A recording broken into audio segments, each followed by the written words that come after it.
तामिळ भाषेमध्ये थलपती म्हणजेच कमांडर किंवा सेनापती आणि तामिळनाडूला आज नवा थलपती मिळालाय। या नव्या थलपतीचं नाव आहे जोसेफ विजय।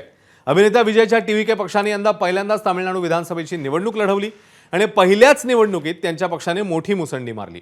सत्ताधारी द्रमुक पक्षाला धक्का दिला आणि टीव्हीकेने तब्बल 110 जागी आघाडी घेतली। त्यामुळे टीव्हीके पक्ष तामिळनाडूत सत्ता स्थापन करणारे जवळपास निश्चित झाले। या विजयानंतर टीव्हीकेने जोरदार जल्लोष केलाय। प्रशांत किशोर यांच्या टीमने हा जल्लोष केला। प्रशांत किशोर यांनीच विजयच्या टीव्हीके या पक्षाच्या प्रचाराचं काम केलं होतं आणि आता त्यांचा जल्लोष हा बघायला मिळतोय।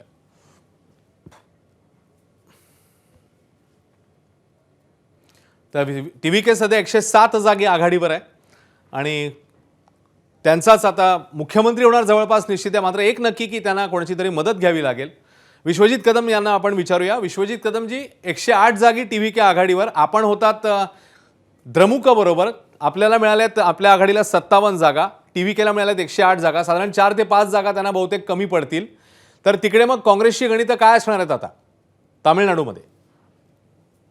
आता डीएमके हा नॅचरल अलायन्स पार्टनर आहे तामिळनाडूच्या राजकारणामध्ये। देश पातळी आणि तामिळनाडूमध्ये सुद्धा काँग्रेस आणि त्या डीएमकेचा अलायन्स आहेच। म्हणून आता काही सध्याच्या परिस्थितीत काँग्रेस त्यांच्यासोबतच राहील।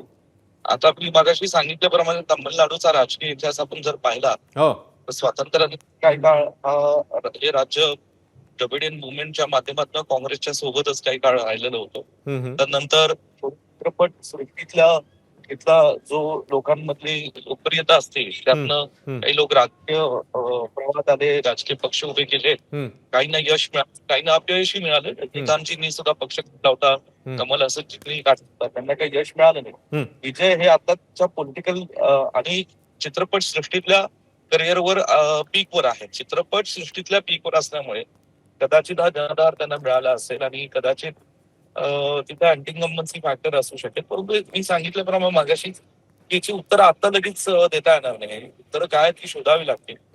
परीक्षण येणाऱ्या दिवसात त्याची उत्तर खऱ्या